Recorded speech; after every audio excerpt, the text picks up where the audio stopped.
Happy Friday, everyone. Welcome, welcome. We're just giving it some time for our virtual community to get settled into our learning space today as we learn with and from each other with the sense of community. We're always so glad when individuals join our podcast every Friday during this hour. We don't take it lightly that you have decided to spend this time with us. And I am Dr. Nika White. My pronouns are she, her. I'm the founder and lead principal consultant for NWC. And as a collective team, we are thrilled every single week to bring you this virtual learning experience.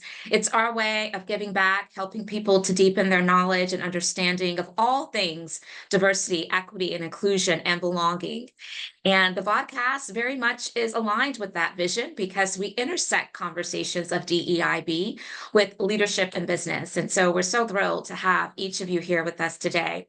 Please go to the chat and let us know where you are joining the conversation from. It's always a joy for us to see the many different geographies that are represented, not only in the United States, but even outside of the US. I today am joining the conversation from the DMV area. And I am here on travels with business, but my hometown is Greenville, South Carolina. That's where NWC is headquartered and based. And we're so glad to have you here.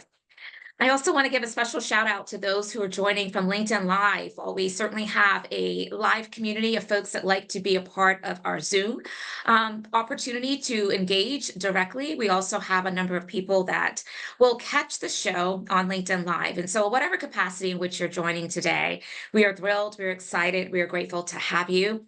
I want to give a special shout out to the NWC team. And they are so gracious in how in which they show up every week to make sure that this virtual learning space is one that you find of value. So I'm really grateful for all of those who are on my team. I want to let you know that if you're here joining by Zoom, then cameras are encouraged. They're not required, but we love to see smiling faces. And so if you're inclined to turn those cameras on, we certainly welcome that. But if not, we're just glad you're here in whatever capacity. I also want you to know that here at NWC, we value disability inclusion. So we do have the closed caption that has been enabled. And while we are joining together in the sense of community, for those of you who desire for individuals to connect with you beyond this hour of time, then feel free to drop into the chat your LinkedIn information. My information has been dropped there, and I certainly welcome connecting with as many of you as possible so that we can continue the learning and the dialogue even after this window of time together today. So once again, you're joining Intentional Conversations VodCast. I hope you enjoy today's show.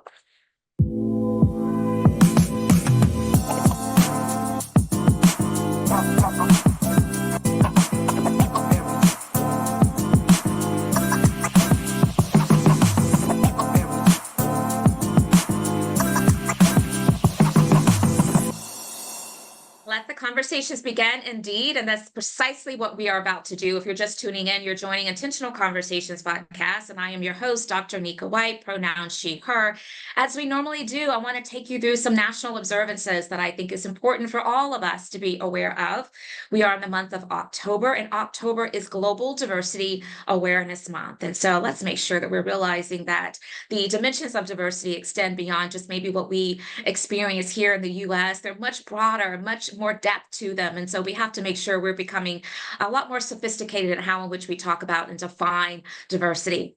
October is also National Disability Employment Awareness Month. And I want you to know that we have a lot of people that dwell among us that are people with disabilities, both visible and invisible. And so let's make sure that we're doing our part to advocate for those individuals to be gainfully employed because they have a lot to contribute and offer. And we want to make sure that we're standing in solidarity around that message with that community.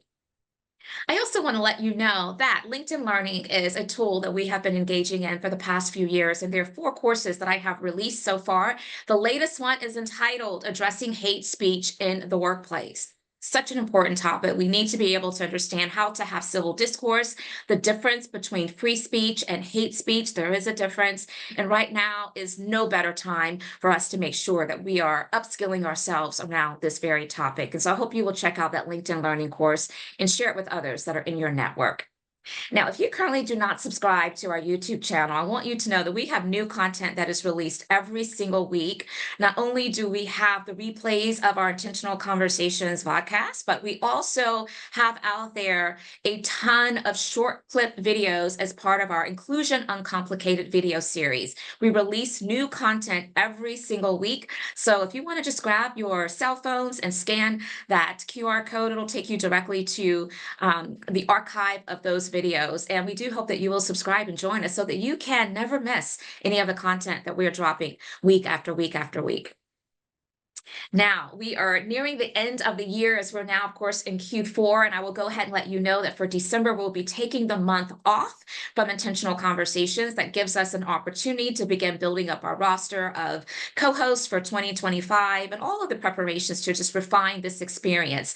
But we are right now looking for co-hosts for Q1 of 2025. So if you know of someone, we encourage you to share that person's name and contact with us. You can do so by sending it to my colleague, Amora Carter, simply at amora@nikawhite.com. Thank you in advance for all of your recommendations. Now, I want to give you just a heads up for what you have to look forward to in the upcoming week for Intentional Conversations VodCast. I'm excited because we have the opportunity to welcome Rochelle Yunnan Montgomery. And in that Intentional Conversation VodCast, we're going to be discussing creating cultures of belonging, overcoming conflict avoidance, healing from burnout, and what Rochelle refers to as the reset framework. And so I look forward to having her as our guest co-host on October 25th. And I hope that you will mark your calendars and plan to be here to join us. Now, we're at that time in our show where I have the distinct honor and pleasure of being able to give a formal introduction of today's guest co-host. And it is always important to me to make sure that we do so by sharing the official bio, because I want you to know the accolades, the credentials, the experiences, the intersecting identities in which our guest co-hosts show up to the conversation with.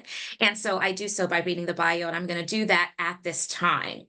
Simma Lieberman, known as the Inclusionist, has dedicated over 3 decades to creating inclusive cultures where people thrive. Her passion lies in building inclusive leaders from the inside out, helping organizations to unlock their full potential through diversity, equity, and inclusion. Simma's work has taken her across industries as a speaker, a facilitator, and consultant. She's recognized as a thought leader in DEI, having authored different books, including all topics related to diversity, equity, inclusion, and one on stress management and resilience. She has contributed to major publications like the Wall Street Journal, New York Times, and Forbes. Her ideas have reached audiences through various media outlets, including CNN and NPR. In 2019, Simma was honored with the Global Diversity and Inclusion Leadership Award from the World Human Resource Development Congress in Mumbai. Her approach combines a sociological background in Colegio Cesar Chavez with a holistic perspective, and also an MA in holistic health education from Columbia Pacific University. Simma is known for her ability to bring people together across differences, using humor to make challenging conversations accessible and engaging. For the past 4 years, she has hosted the award-winning podcast, Everyday Conversations on Race. And it's actually a cross-race dialogue to eliminate fear of differences, to stop hate, and to spread love. Originally a Bronx, New York native, Simma now calls Berkeley, California home, so we have great gratitude for her showing up for us so early this morning. Whether she's speaking to a crowd or having a one-on-one conversation, her goal remains the same: to create inclusive environments where everyone can do their best work and feel valued. So you know what to do now, VodCast community. As I stop sharing my screen, I want you to find those affirmations, find those accolades, find those reactions, those emojis, whatever it is that you can get your hands on, just so that we can properly welcome our guest co-host today and let her know how grateful we are to have her here.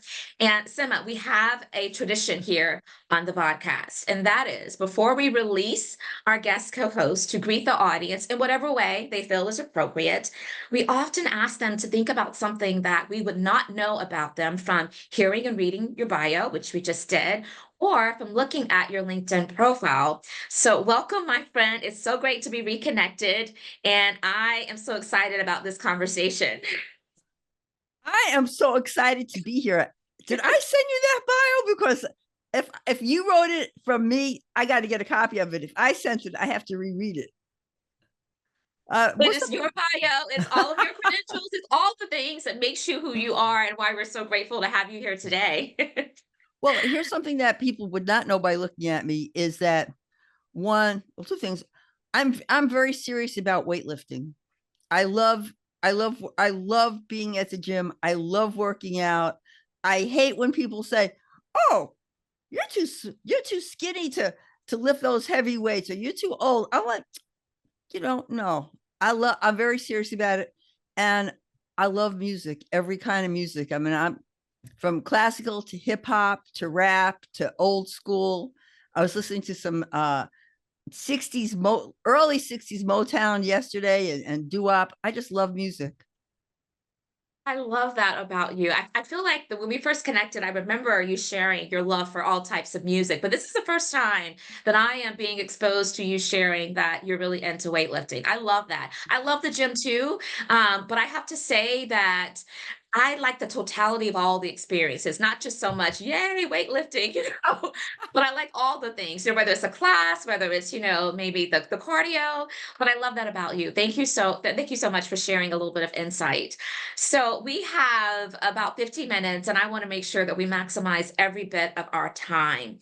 So I want to start by saying, as I mentioned in your bio, that you're known as the inclusionist. And so we have a lot of similarities there. I'm often referred to as the intentional inclusionist, but when you refer to yourself as the inclusionist as part of your brand, it really is about your ability to bring people together across difference. And I love that. How do you foster an environment where people feel comfortable engaging in the challenging conversations that your podcast is often centered on? One thing I do is I'm always me. I tried Authenticity, I love it. I tried for a long time to act sophisticated, and I mean, I am sophisticated in my own way, but I tried so hard to be so, I guess, straight and conservative. And people said, "Oh no, girl, you got to be you." And as soon as I started being me, it became much easier for me to interact with people. So I am comfortable being around people from all different backgrounds, and I think that's really important. I always make conversations non-threatening. I think that's really important to Yeah. make it non-threatening, and so that people know that no one is going to be singled out, no one is going to be considered wrong, and to create a safe environment. I think that in having these kinds of conversations, it's important to have somebody to facilitate. Now, and that's one people have different strengths. One Yeah. of my strengths is that I can get anybody to talk to anybody about anything. I like to use humor when we have conversations. I have a ground rule. One is, don't make people wrong. Don't accuse people just because somebody says something that may be off. Don't cancel them. You don't know who they are. Mhm. And a lot of times people don't know because they've never had these conversations before. They only know what they've been told. So I make it okay for people to be themselves, and to be able to, and I have people share stories, and I have people share, I share my story, and then I have other people share their stories and find commonalities. I actually, before I was doing this work, I was involved like for years in a Palestinian Jewish dialogue group where people really got to talk and share stories. I have been involved like in black white dialogue groups and cross everything dialogue groups. So it's, for me, it is about creating a community and helping people share their stories. When people share their stories, they see each other as people. So that's some of, I guess, the secrets. And I get people to laugh also. And I think that's really important. Yeah, a little levity certainly can go a long way, especially as we're trying to, help uncomplicate, as the title of my book, Inclusion Uncomplicated, the conversation so people can feel a sense of ease and really engaging, because that's how we learn. We just have to be willing to be open and curious and learn. So I love the fact that you and I both subscribe to we not liking the council culture. I think that it certainly prevents people from being able to be on that journey of learning and learning in a way that causes them to not feel shame for what they don't know. And as you were talking, a quote by Megan Watson comes up for me. And this quote was actually shared with me from Tara Robertson. For some of you may know her. She's actually in the space as well, and she's been on our show. But here's what Megan Watson says: I will give you grace if you give me effort. So anytime I talk about the council culture and I bring to the conversation that, that I don't like it, I often have to make sure that I'm clear to say that does not mean that I don't believe in accountability. I believe in extending that grace, but I also want to see that you're making some effort, right? So I want to go to our next question. And I love the fact that you brought up storytelling as something that's a really big part of how you like to show up to these conversations, because I very much agree with that as well. So let's talk about your story and how you grew up in the Bronx. How did your early experiences, Simma, shape your passion for diversity and inclusion work? Tell us about that time in the Bronx. Well, I think several things. One is when I was young, I was about 8 years old, and I was in synagogue with my father. And it was the holiest day of the year. We were praying, fasting. I wasn't praying. I wasn't fasting. I was only 8 years old, but I was there. And all of a sudden, these people started attacking our synagogue. These young white boys started just attacking us. And I was so scared. I remember thinking, why are they attacking us? And then I don't know why. I was only 8 years old, but maybe because I had heard all the stories about the Holocaust. And I was afraid. You grow up with different kinds, every Black, Jewish, Native American people, we have the trauma of genocide. So I just remember being so scared and then thinking, how could these people hate us? They don't even know us. And then I said, I got to get people to know me so they're not hate me, and I got to get to know them. And I don't know what took over me, but I said, I can only feel safe if I'm around other people who know what it's like to be attacked. And I started getting to know people. I made Black friends. I made Puerto Rican friends. I started making different kinds of friends. And then I remember when I was in the third grade, I had a Black friend. And then I saw that Black people weren't allowed to eat at the lunch counter in the South. And I remember thinking, then I can't eat lunch with Edith. I saw a picket line. I got on the picket line. I was 8. I was with a neighbor. They were picketing Woolworths. I mean, but from there, and I went on the March on Washington. But I don't even remember because I was so young. I'd like to say that, oh yeah, I remembered it, but I just know that I was there. So that was the early experience in the Bronx. And then I started working in a white group called the Young Patriots. And we were a white group that worked with the Black Panther Party and the Young Lords. And we had free breakfast programs in the poor white community. And then we all got together and brought poor white people, working class white people, Black people, and Puerto Rican people together.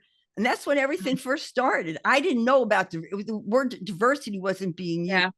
I certainly wasn't doing it professionally, but I was doing it for my life. I felt my survival. I feel like it's my survival. Yeah. Yeah. No, I love that. It's hard to hate up close, right? So yes, when we are telling our stories and we're connecting with people who maybe have similar traumatic stories, then there's automatically this level of connectivity that I think kind of binds, the two together. And but it sounds like you've always been around it. So you didn't really find this work. This work found you, and it has always just been a part of your day-to-day experiences. Now, not only did you spend some time in the Bronx that helped to shape how in which you show up to this work today and your passion for the work, but I've heard you speak before about spending some time in Oregon and how that was a culture shock. So, how did that experience influence your understanding of cultural differences and your work in inclusion? Well, this was before the internet. I didn't know what I was getting into. And so you couldn't research it to be forewarned. I've never met people. Now, remember, this is me young, like 19 years old.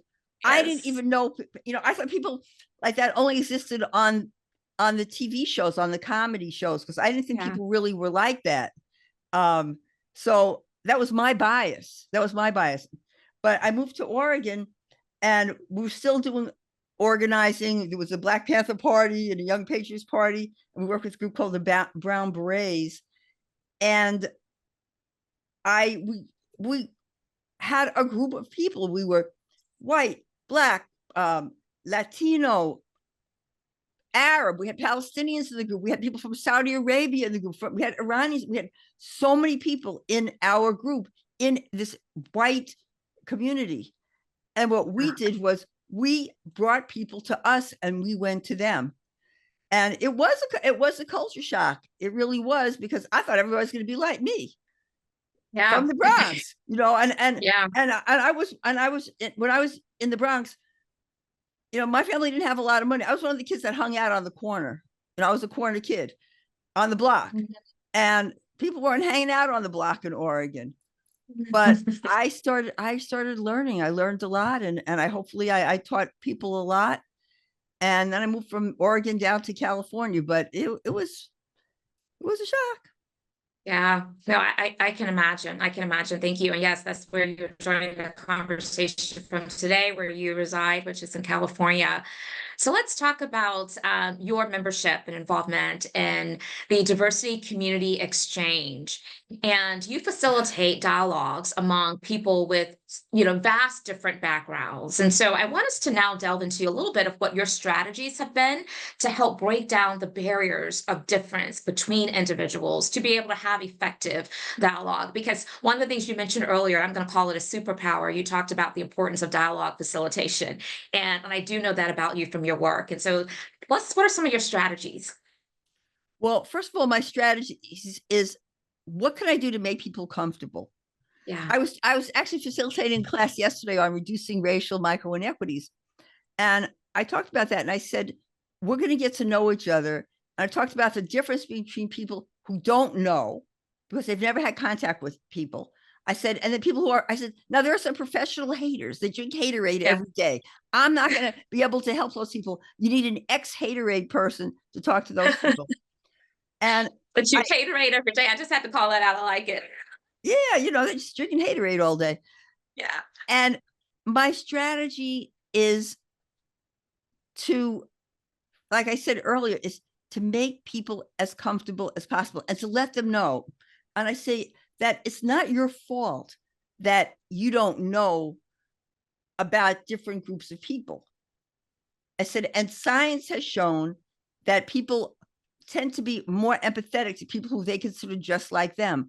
I said, but it's when you get to know, how like Kendrick Lamar's song, they're not like us. They're not like us. They're not like us. Yes. And I said, but when you get to know people and talk to people, I said, you find out that you really have things that are just like us, even though people look different.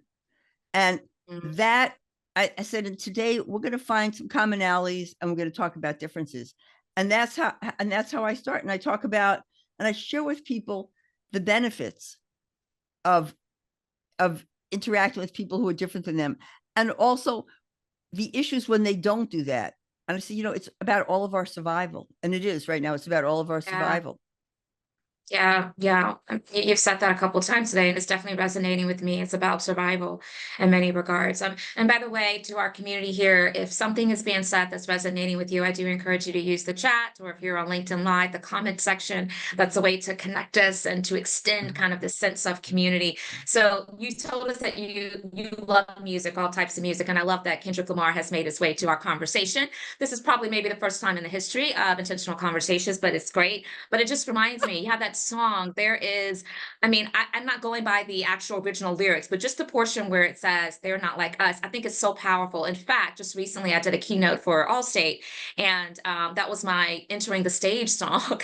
and I think that sometimes when we think about needing to conform and be like other people, we think that that is the way to go. But sometimes not being like everybody else, something we need to celebrate as well, and be able to coexist across those differences. And so anyway, Kendrick Lamar, you made it. You made it to Intentional Conversations. And that's really, well, not to get into the whole thing, but those of us who listen, we know like the story behind that song. So it's like, That's a trip. Yeah. I know, Yeah. play, marching bands are playing it, and it's got a Yes. catchy beat. People are doing the Yes. sea Yes. walk to it. For Yes. anybody who knows I what will the sea say, walk is, yeah, I will say it was the instrumental version. So, this is, yeah, yeah, it was instrumental. Just want to make sure I clarify that. But yeah. let me go back to what you just shared, because I want to challenge a thought here to help our community, myself and this community, to really deepen our understanding. Is it really about making people comfortable? Because I get that question a lot.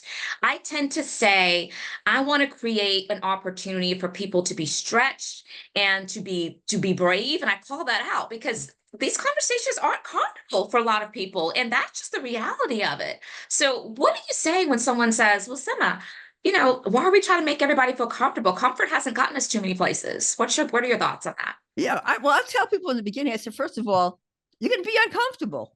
I said, because it's not comfortable. I said, so I said, I want to make you comfortable being uncomfortable. Yeah, And there you go. I Yeah. tell people that I would like you to pay attention, even when you feel uncomfortable. I said, Yeah. because if you've never had these conversations, it's not comfortable. I talked to a whole lot of people who said, well, I don't think I'd be comfortable, blah, blah, blah, blah. I said, no, you wouldn't be comfortable. I said, but you can become comfortable, and you have to be willing. I mean, talking about race, if you to somebody who doesn't look like you, and I'll say, you usually, like, I'm just thinking about the program that I've been doing lately, and I look around, I said, look, all of us here, I look around, I'm seeing different racial, ethnic, cultural backgrounds. I said, and based on how you were raised and what you've heard, and based on how society is, there's a very good chance you have not interacted with people who are different than you, and you have Sure. not had that conversation about race. People think, oh, yeah, I Mhm. interact with people all day. I go, okay, you work together, you don't have any deep conversations. Maybe you go to the store and you see people, but you don't have those kinds of conversations. I said, we talk about race amongst our own group, Yeah. but most people don't talk about race with people who look different. And if we don't have those conversations, we're not going to understand them. And we can't make those kind of changes that we need to make. My hair's in my face. I Um, agree. I so agree. And it yeah, is so a it's journey not and a comfortable. process. Yeah, it's not. Yeah, it's very uncomfortable. Yeah. I was uncomfortable. When I first started doing it, I mean, it's not enough. A lot of times, well, I have friends of all different backgrounds. I said, yeah, but do you have the conversations? Because do you really know them?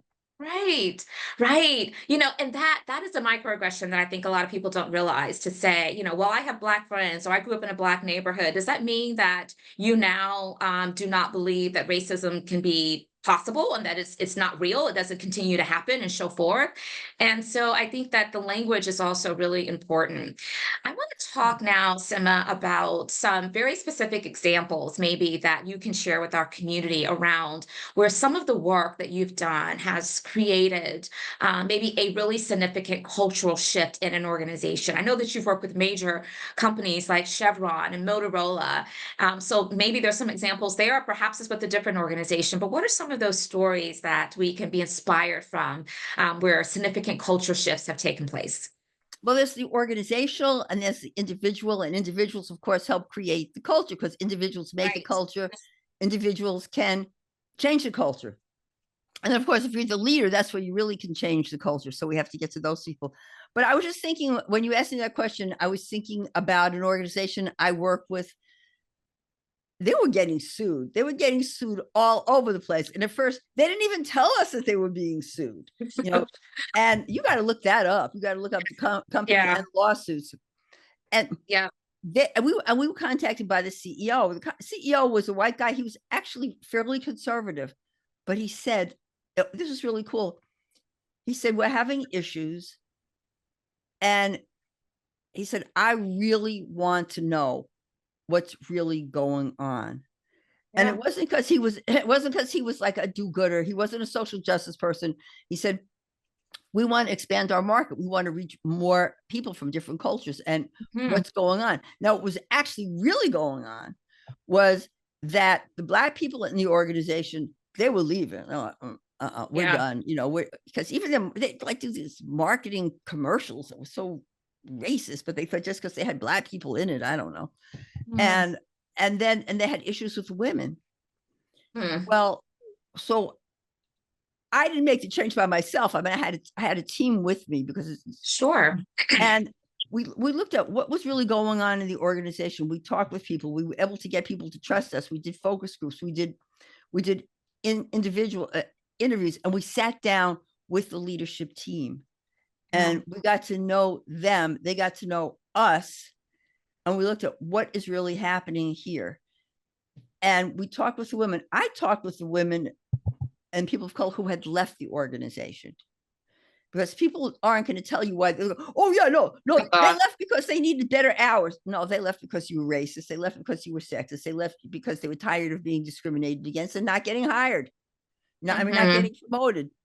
So this organization went from being sued to being, a couple of years later, and consistently they've been like in the top, whatever, 10, 25 best companies for women and for people of color, best companies for diversity.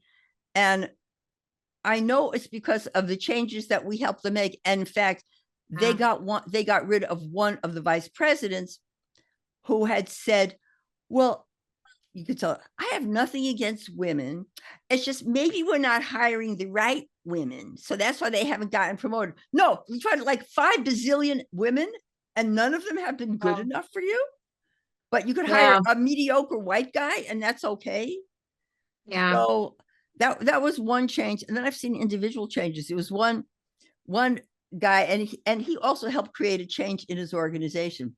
We were out and I was working with my co-facilitator, the late Garda Lieberman, who was African American. And we were out in Washington State in like maybe, I don't know, maybe there were 2 Black people, I don't know, or 2 brown people, maybe a little bit more than that in that particular area, in that particular part of the company. And there was this one white guy, and the whole time he had his hands crossed like this. And he made some jokes about white power. Now, just because somebody has their arms crossed, they could be cold. I don't, people have their arms crossed. Sure. But when they're, they have that face. And so, man, and so at the end, we went around the room and we said, we wanted to hear one thing that you got out of this class. Or we were with people though for 3 days.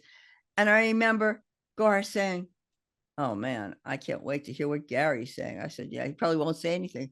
So then Gary turns around when it's his turn and he said, I've learned so much in this class about stereotyping, biases, and assumptions. He said, I learned that I have hidden prejudices and I want to do something about them.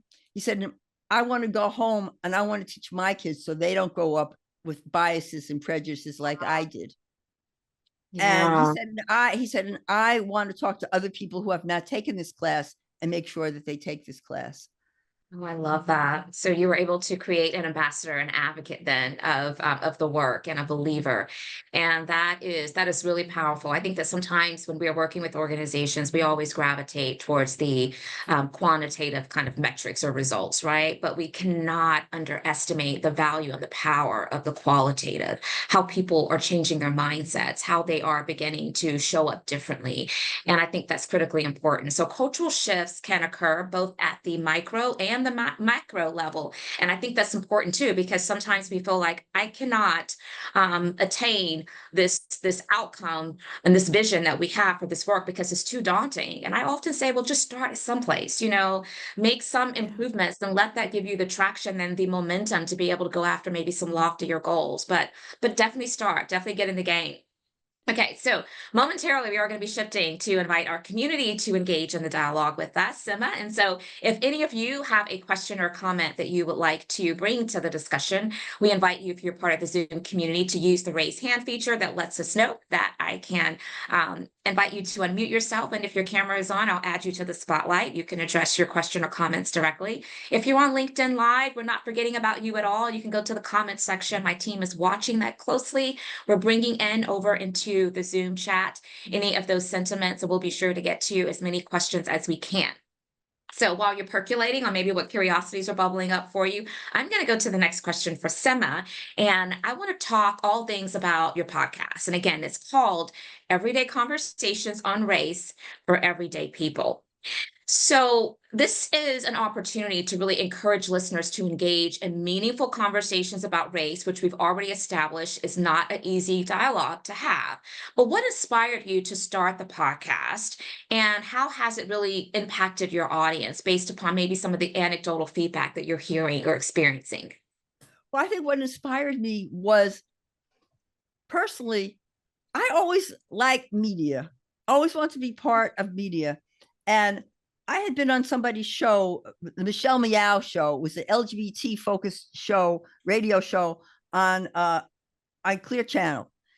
And I had been doing a diversity segment, and I kept on saying, I want to do a show about race. I want to do a show about race. And one day she calls me, she says, you want to do that show about race? I said, yeah. Bring your guests. And I'm like, oh man, what am I going to do? I got to get some guests.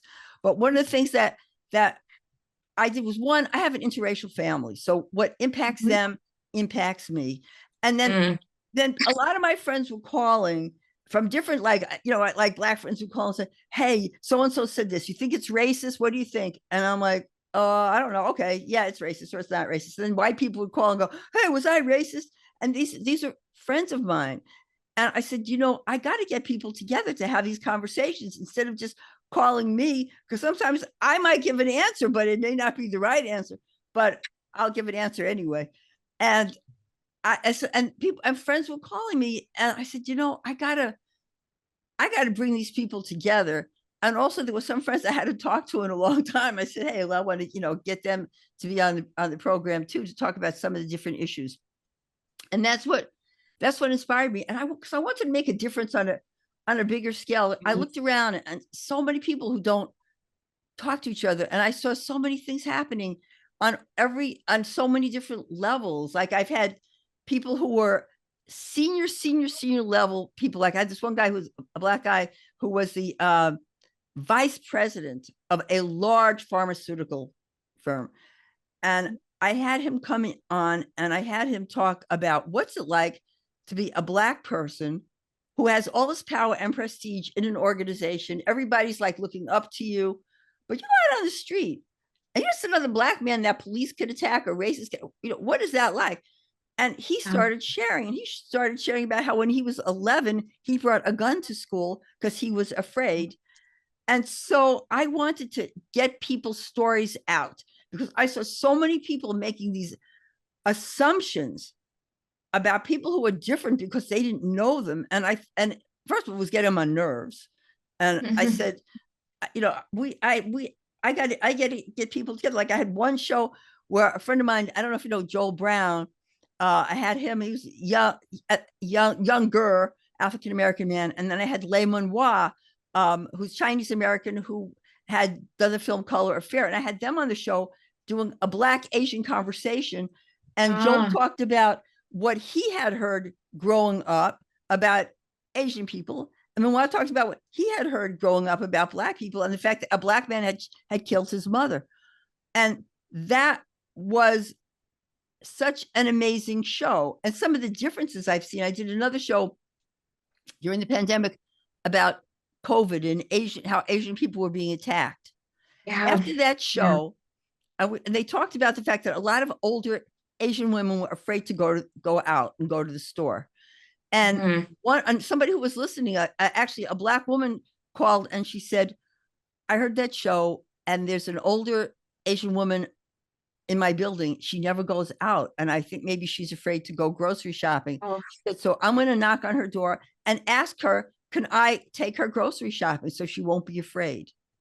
And then I had another woman, a young white conservative Christian woman who I had met, and she said, oh man, I listened to your podcast last night and I loved it. And I'm thinking, I was shocked. First of all, I'm like, what? She said, I learned a lot. I'm like, what did you learn? Because I knew she was very conservative. And she said, not to be too political, but she said, I voted for Trump in the last election, but I support people's civil rights. And I learned on the show last night that Trump doesn't support people's rights. I mean, it was deeper than that. Yeah. She said, and I'm not voting for him in the next election. And I thought, well, that's a big difference. And then after George Floyd, Right. I talked to her and she said that she was now going around. She's been spending time unlearning the racism that she had learned. And she was going around now talking to young people in white Christian evangelical groups to help them unlearn the racism and the stories that they had been told, like she had been told. So those are such powerful examples. Yeah.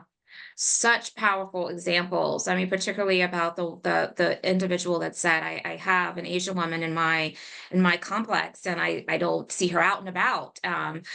Yeah, it's amazing how stories will draw out the empathy in us and the compassion in us and give us perspectives, that we probably have not considered before. I am really big on this movement right now of trying to integrate in a more intentional way storytelling cultures into different corporate spaces. We see it a lot in many, nonprofits because they're all about human services, but I don't see that being as intentionally planted within the context of corporate spaces. And I think there's so much value to it from a business aspect, as well as from fostering greater level of belonging and inclusivity and just understanding across difference and being able to respect lived experiences that perhaps maybe we've never been a part of. And so it's hard for us to really believe that that's someone's, predicament.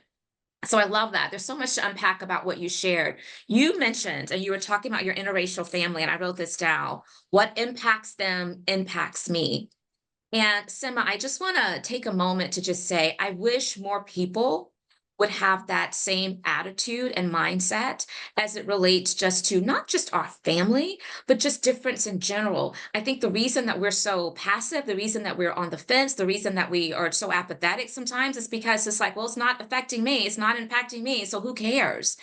And I think that is what is missing right now, is that sense of humanity, to where if it impacts someone else, then I should care. I should care, especially if I have the ability to do something to help change that. I think that's about living honorably. So I wanted to kind of bring that to the conversation.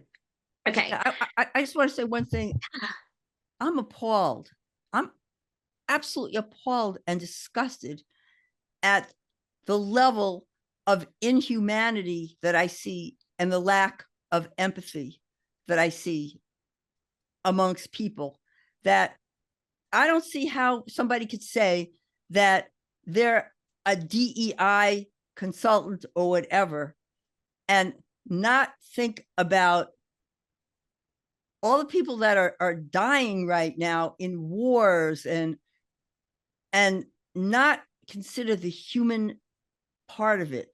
And I think that for me, and I know for you, we want to have systemic change. We've got to have systemic change, but you can't do that if you don't think about the people and the human beings. And I don't want to go off on that tangent, but I just think people got to think about that. Is it okay to kill? Is it okay? It's not okay to kill your people, but it's okay to kill other people. No, it's not.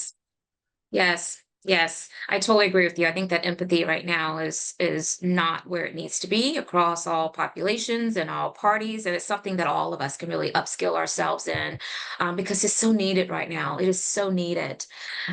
So I'm not seeing any hands raised or questions into the chat, but I do want to still encourage the audience that we have time left if you do have a question that's percolating for you.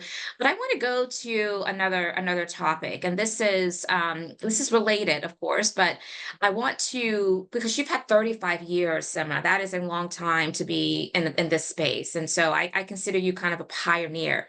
But what I want you to just address with us is, how has the conversation around DEI evolved? And what do you see is on the next frontier of this work? That's a really good question. I came into the field, I guess I was diversity 2.0, because I think the first people were like Roosevelt Thomas, Price Cobbs. And if you're in DEI, please, you got to know history. There's so many people, they think it just started with them. They think it started today, but there's a whole history, or they think it's just affirmative action. No, it's not like that. So it started like with people like Price Cobbs, Roosevelt Thomas, and I learned from those people. And then the next wave of people like Juan Lopez, Rafael Gonzalez, Rosalind Taylor O'Neill. A lot of people don't know these people. And then I came on. And when I came on, now my background is in social justice, my background, my personal background. But when I got into DEI, it was about what do we need to do for business to be successful. It was around, we looked at it around business strategy, because if we want people to be successful and be happy in their lives and help other people be happy, then you got to look at it in terms of business. And so that's how it started out. And when we talked about inclusion, we looked at everybody needs to be included. Maybe we wouldn't use the word like that, like it wasn't DI, it was just D. So you got to look at then who's not included. If we want to look at who's successful, then who's not successful, and why are they not successful? Whose genius is missing from this organization? And that was how it started. And then later on, it started for me, what I see, and I got a little bit depressed about this because I think that DEI in organizations went away from the business case. And by the business case, I mean also in community. How does everybody thrive? How do you get to people's genius? And it's only by looking at how do we create an organization where everybody could do their best work? And you have to look at it from the business perspective. And the reason why is because if you don't, then what ends up happening is you get so much pushback that then they start outlawing diversity, outlawing race, talking about race, outlawing all this, even outlawing the word inclusion. I want to know what in planet do people not want to work somewhere where they feel included? So if you look at include, you have to look at everybody. And then I think that it's kind of evolved in a way around just single issues. Mm-hmm. And I think that I've been talking to like people who are like OGs before me, people who are after me, and we're looking at, okay, how do we get the conversation to go back to what's in everybody's interest? What do we, as the community of our country or the world or our community, what do we need to do? And within that, then you have to deal with all the issues. You got to deal with race. And that's why I have my conversation on race. You got to deal with disability. Race runs through everything, but you got to do it also from how do we all come together for this? Because you know what, I'm gonna tell people, you know what, maybe we're perfect now, but we were not always perfect. And at some point, somebody talked to you. And maybe you were homophobic, maybe you, whatever it is, somebody talked to you, somebody helped make a change. So we need all of us. We don't just need people who are just like us, because that's not powerful enough. Anyway, I don't know if that actually answered the question. I kind of went off a little bit. No, that was really good commentary. We need all of us, and that's why we have to make sure that people don't feel like this broad body of work of DEI is just for only certain populations. It really does create a ripple effect where it improves all of the environments, all of our lives, and I think that's the story that we need to amplify. I also agree with your perspective about the business case. I know that many have kind of navigated away from that language, and even I've started kind of broadening it to talk about the value proposition, because to me, when you talk about it as a value proposition, it's the value not only to the bottom line business imperative, which is important, especially if you're talking to those C-suite leaders, that's what they're motivated by, right? But equally important, it allows us to not forget about just the humanity's sake of the work and how that is really critical too. So I love that balance. But people are motivated and driven to do this work for different reasons. And so I think that's also why I talk a lot about the value of different styles and approaches of practitioners that are in this space and how in which they may align with the needs of different cultures and organizations in terms of where they are within the broad continuum of DEI work. I want to now get you to share some strategies that are relevant at the individual level. I often say that we all have biases. Doesn't make us bad people, it makes us human, but it also doesn't exonerate us from the consequences of our actions. So we have to make sure that we are knowing how to disrupt them and how to restore and repair a relationship when bias has caused harm for someone. So how do you, Simma, help individuals confront their own biases and assumptions in a way that encourages openness rather than defensiveness? I think that's real. That I think is really important, because one of the things when we talk about the business case, if you only deal with the business case and you don't deal with the change that people need to make, you're not really making any Right. change. And I think that in the past, what we've seen is people who are like, say, CEOs or people in leadership, oh, I want diversity, blah, blah, blah, blah, blah, blah, Yeah. but they don't want change. So Yeah. you They have don't to want have that change. individual change, because people go, oh, well, we're all inclusive. Yeah. And there's no black people, there's no brown people. Yeah, but you're all inclusive of the white people who all want to, like, I don't know, play video games. I don't know. And everybody's having a good time. That doesn't work. So on an individual level, first, you really do got to know yourself. Because if Yeah. I know myself and I know why I think the way I think, then I understand that other people think the way they think because of how they were raised. Because a lot of times people assume that everybody was raised just like them. Everybody has the same way that they activate their values. That's not true. And Mhm. you've got to look at yourself. How was I raised? Or one thing that we do in programs, when we break people up into groups, we have people look at, and we've done with senior leaders, what was your life like growing up in terms of diversity? Yeah. What stories were you told about people who were different than you? Yeah. And look at, what was your first experience with somebody who was different? What's your life Yes. like now?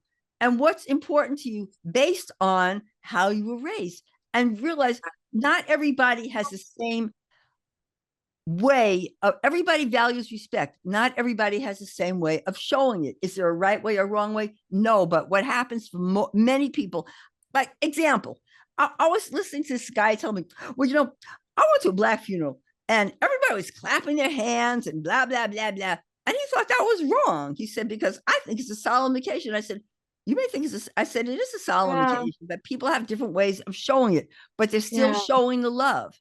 And that's what people have to Mhm. realize. So I think you got to look at yourself. Why do you do what you do?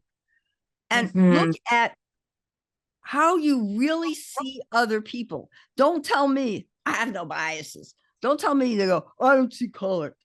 If you don't see color, how do you know what color sweater to get somebody for their birthday? How do you know what's going to look good on their skin tone? So Yeah. just You're raising people. yeah, look at I look, who are you?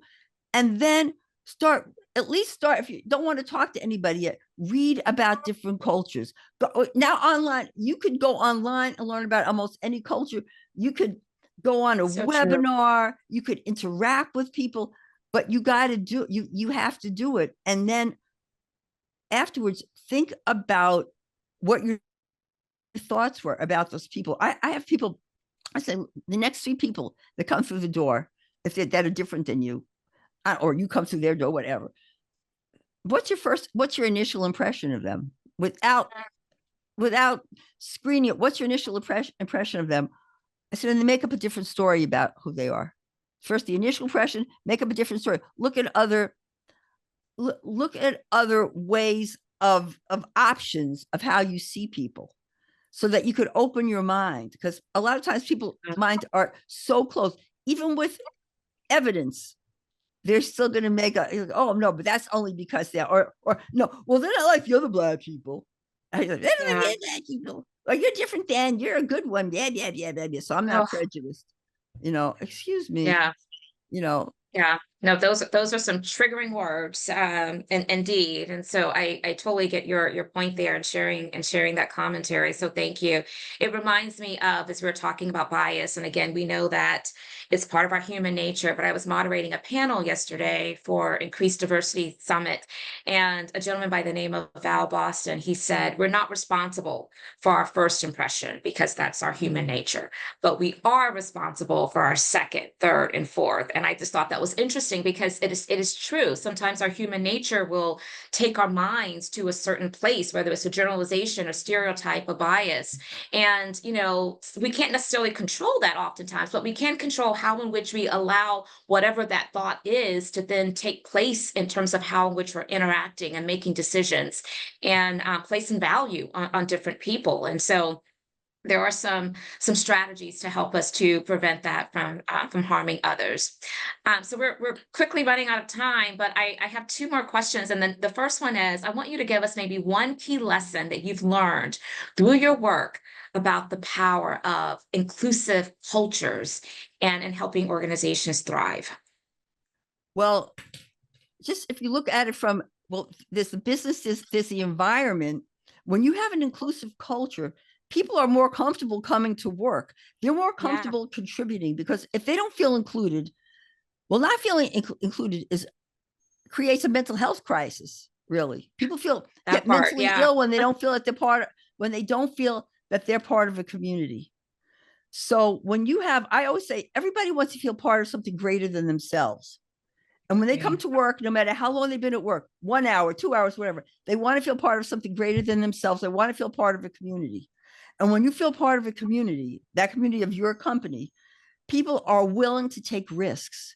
They are willing to share their ideas that you may know nothing about. You might not have even thought about it, but they're going to share their ideas, because if they don't feel included, they're keeping their genius to themselves. They're going to go work for somebody else. They're going to start their own business. They're going to be your competitor, but you're going to miss out on the ideas that they have for you, for your organization.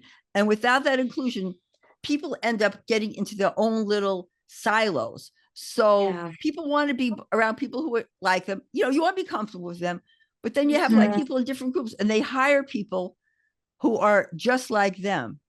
And then the people who get the favors, or the people who get the good schedules or whatever, are people who are just like them, and other people are left out. And then when people feel left out, they're stressed out. They don't want to come to work.